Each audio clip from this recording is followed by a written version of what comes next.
The constitutional reform regarding the Legislative Council, the LegCo, is one of the most heated topics for Hong Kong this summer. The center of this topic is the reform regarding functional constituency in Hong Kong. It received severe public objection and official posters were mimicked and satirized.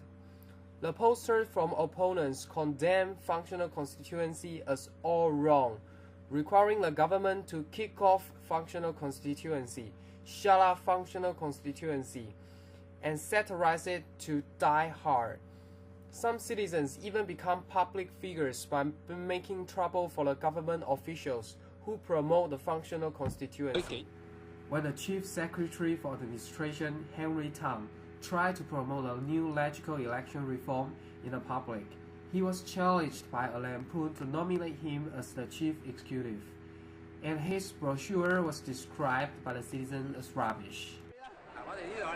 我有啲垃圾唔使要啦。唔係啲未有喎，垃圾我抌咗好耐。係啊，我幾時提名你啊？佢唔俾我提名佢，冇辦法。自己係咪有啲意見咧？係咯。我只係想一樣嘢，一盡快可以提名阿唐英年或者梁振英嘅啫，冇嘢㗎啦。The chief executive was challenged even more. The famous Victoria Park uncle intentionally waited for him in Telford Plaza to embarrass him. 係支持嘅方案。呢個大多數喺邊度嚇？一個好緊急嘅訴求，唔係話我哋接受住呢個2012嘅政改方案先啦，然之後再慢慢傾。因為依家冇承諾。你表演仔？唔係，我多謝特首，完全冇表演成分。特首，我想你正面回應嘅，真係啊！知㗎，我哋係市民啊！我哋就係市民啊！2012雙普選，冇推你。However, there are a lot of supports for functional constituency as well. The most famous one might be the open support from business tycoon Lee Ka-sing. 今日功能組別專業團體呢，實在嚟講，對香港嘅貢獻係好大嘅，唔可以呢一句説話就抹殺佢，呢個唔得。Beijing is another strong support for functional constituency. The pre-handover reform initiated by former Hong Kong Governor Patton to dilute functional constituency was condemned as a sinner's act by Ru Ping, the former director of Hong Kong and Macau. 將來歷史上要成為香港的千古罪人。As shown before, functional constituency has long been a controversial topic. We thus contact Professor Richard Cullen, a visiting professor in Hong Kong U Law faculty and an expert on legislative affairs in Hong Kong.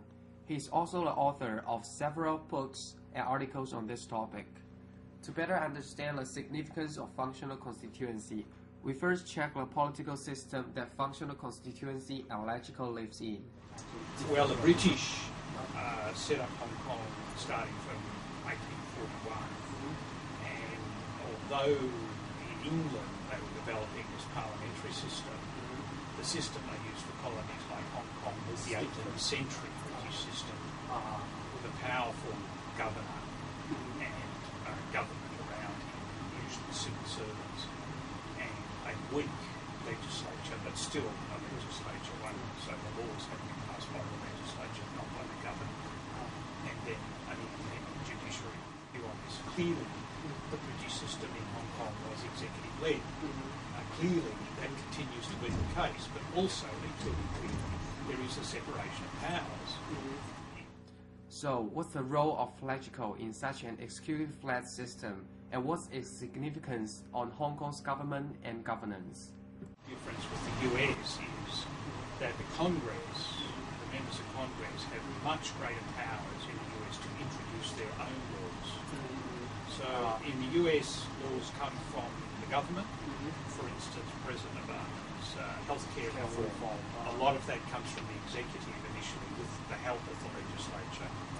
But you can also get laws which come almost all entirely from the Congress. So the laws regarding campaign financing, which the Supreme Court outrageously has just overturned in part. But those laws, the most recent ones, the laws which are named after members of Congress usually are laws which are Hong Kong, it's almost impossible for members of LegCo to introduce a new law. Virtually impossible, because the basic law essentially makes it impossible for individual or groups of members. So LegCo is stuck with reviewing laws introduced by the government for most of the time. That's one of the big differences between LegCo and the US Congress. So LegCo doesn't have the power to actually initiate a new law. They have a very, very limited power. It's so limited that it can virtually ignore it. Okay. Then I think we touch the topics of the LegCo in the governance of Hong Kong. Right. So you mentioned it has very limited power in initiating new law. Correct. And what's the role of LegCo in checking the balance of the executive body in Hong Kong? Can you briefly comment or summarize on this? Well, I think a good starting point for any question like that is, as a professor of mine told me years ago when I was puzzled about something, he says, if you don't understand something, no matter what it is, that's to do with politics and law, follow the money. Follow the money? Yeah, because the money explains a great deal. You mean the budget of the government? Exactly. expenditure? So one of the absolutely crucial things about LegCo is that it must approve all taxation. Must approve. Yeah, the government cannot impose taxation without having the approval of LegCo, and it has to approve the government's budget. So the government cannot spend without LegCo approval. These are two fundamental concepts that come to us most of all from the UK Bill of Rights in 1689. So when the first attempt by Parliament, serious attempt by Parliament in the UK to reduce the power of the King, they follow the money. If you get control of the money, you can control everything almost. Well, a great deal. And if you look at one of the changes which may come, one of the fundamental flaws in the one-party state in China is that the legislature doesn't have control of the money. Government has control of what they asked for the legislature to impose taxes, but they can do it themselves. Right, and they don't have to produce transparent budgets and get approval from the standing committee. They can work out their own budgets. So basically, so that's one big power that LegCo has, and then they get to review all other legislation as well. So the government can introduce new policy and implement new policy, but they have to get a budget approval from LegCo. And all new laws have to be approved. So LegCo has to approve new laws, new funding. To give you an example, the big protest about the new high-speed railway. The government could not spend that money without LegCo approval. So in this sense, LegCo actually does have a big balance of the power. Significant power, and they have other powers as well, including inquiry powers, so they can set up. Since the LegCo have such significance, then what's the role of functional constituency and its implication for LegCo?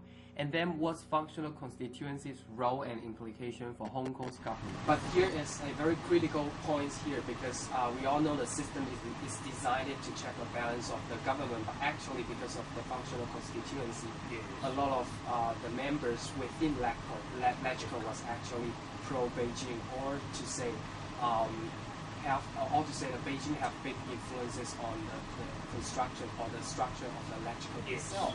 So does this still, or to say, does this actually significantly influences the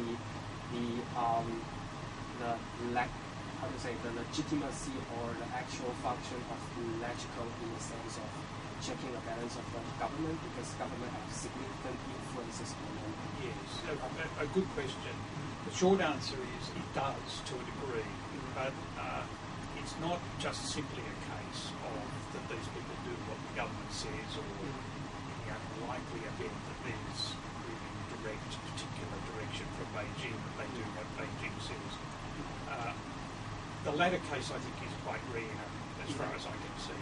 It's really left to Hong Kong, and I'd say the best way of describing the functional constituencies is, first of all, they're pro-business. Not all of them, but the ones that are involved in, yeah. And they're more pro-business at the end than pro-Beijing.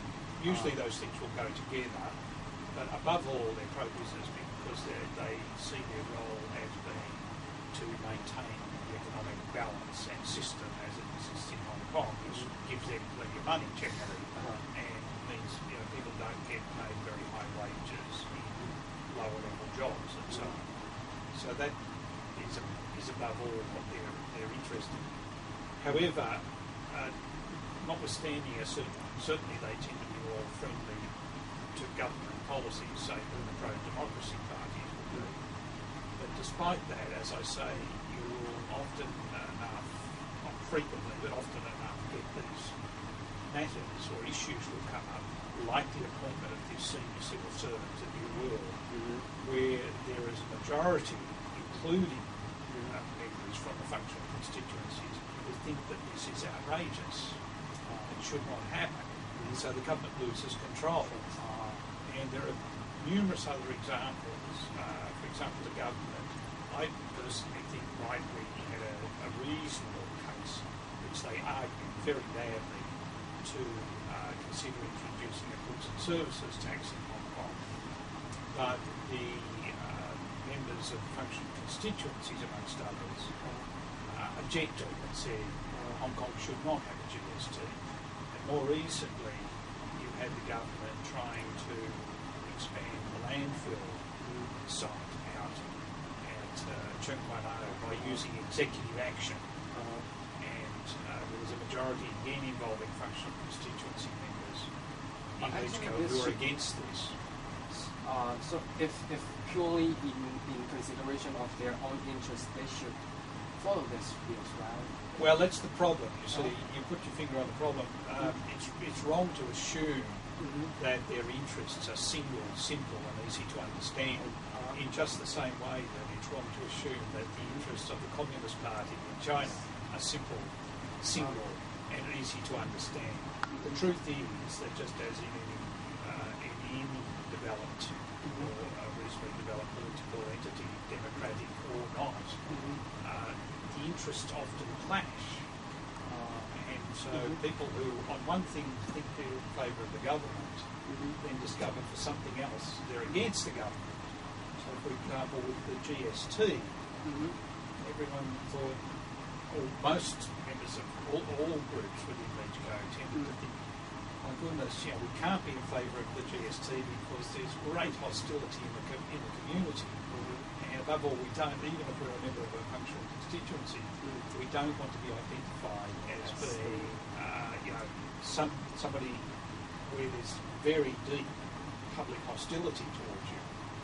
So they still feel a lot of pressure from the populace. On certain issues, they can. They feel, and I think also this is likely to become more and more acute because the new so-called super legislators, right, a number of members who are now functional constituency members obviously have their eye on possibly standing for those positions as super legislators because many potential candidates qualify because they have been or they're already members of a district council as well. And that, to get elected to those seats, you're going to have to appeal to the entire electorate of Hong Kong. So that's one of the reasons I think why the Tseung Kwan O landfill site failed and became such a big political issue so quickly because it was very shortly after the government had passed the legislation and no one wanted to be seen to be in favour of dumping rubbish in Tseung Kwan O because a lot of people out there who were going to vote. I see. So that's why I say the dynamic is more complex than simply counting on or assuming. Yeah, exactly. Professor Richard Cullen has offered us a great examples and insights of LegCo's role in Hong Kong's government and governance. Then how does such role of functional constituency influences Hong Kong's competitiveness as a world-level metropolis, and what's the implication for Hong Kong's future? Let's examine them in depth in the reports.